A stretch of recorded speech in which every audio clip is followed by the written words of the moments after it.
Have you ever wondered why some wars are won and others lost? What strategies do successful commanders employ? Welcome to a fascinating journey into the realm of strategic warfare.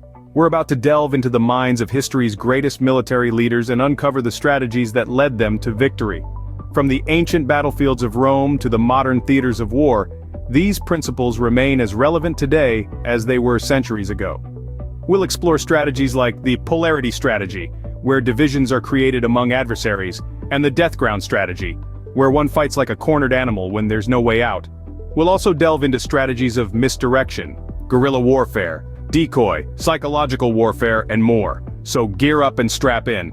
The battlefield awaits. Get ready to dive into the world of strategic warfare. We start with strategy 1, the polarity strategy. This strategy revolves around the concept of creating divisions among your adversaries. Think divide and conquer. To bring this to life, let's consider a historical example: Julius Caesar. He masterfully employed the polarity strategy during his Gallic Wars. By sowing discord among the tribes of Gaul, he weakened their collective strength, subsequently making it easier for his forces to conquer them. The takeaway? Divide and conquer as Caesar did. Moving on to strategy 2, the death ground strategy. This strategy suggests that when you're backed into a corner with no way out, you must fight with the ferocity of a cornered animal. History provides us with a striking example: Hernán Cortés, the Spanish conquistador.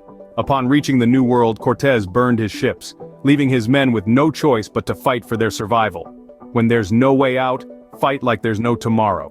Next up, strategy 3, the misdirection strategy. This is all about deceiving your opponents by creating diversions and leading them astray.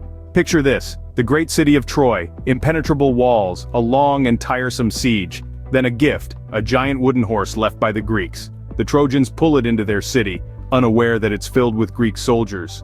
By night, the Greeks emerge, opening the city gates. The rest, as they say, is history.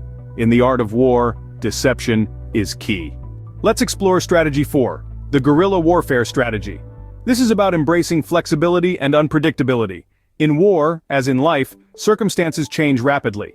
Using hit-and-run tactics, you can keep your opponents off balance, never allowing them to settle into a comfortable rhythm. The Viet Cong successfully employed this strategy against the US during the Vietnam War, demonstrating the power of adaptability and the element of surprise. Remember, in the heat of battle, adaptability and unpredictability can be your greatest allies. Now let's look at strategy 5, the decoy strategy. This strategy is all about using decoys to distract and confuse your adversaries. It's like a magician's sleight of hand, where the real action is hidden behind a well-crafted illusion. A great example of this strategy comes from naval history, where Admiral Nelson used fake maneuvers to trick the French and Spanish fleets at the Battle of Trafalgar. This clever use of deception allowed him to score a decisive victory. Remember, a well-placed decoy can change the course of a battle. Let's delve into strategy 6, the psychological warfare strategy. This strategy is all about playing on emotions, creating fear, and manipulating perceptions. A prime historical example is Winston Churchill's speeches during World War II. His words stirred the British public, instilling courage and resolve during a time of great fear and uncertainty. By tapping into the power of emotion, he transformed the mindset of a nation. Remember, sometimes the most powerful weapon is the mind. We've covered some powerful strategies today. Let's take a quick journey back through the strategic battlefield we traversed. We started with the polarity strategy, which taught us the power of division and the concept of divide and conquer, reminding us of Julius Caesar's tactics in Gaul. Next, we explored the death ground strategy, the strategy of fighting like a cornered animal when there's no way out, exemplified by Hernán Cortés in the New World. Then, we delved into the misdirection strategy, which highlights the importance of deception and diversion, as epitomized by the Trojan horse. We moved on to the guerrilla warfare strategy, advocating for flexibility, adaptability, and hit-and-run tactics, reminiscent of the Viet Cong's methods in Vietnam. The decoy strategy came next, underscoring the power of distraction and confusion, showcased by Admiral Nelson at the Battle of Trafalgar. Then we focused on the psychological warfare strategy, emphasizing the manipulation of emotions and perceptions, as demonstrated by Winston Churchill during World War II. We also discussed the alliance strategy, the strategy of forming strategic alliances to strengthen one's position, as seen in the Allied forces during World War II. The retreat and return strategy followed, teaching us to withdraw, regroup, and return with greater force, much like George Washington before the Battle of Trenton.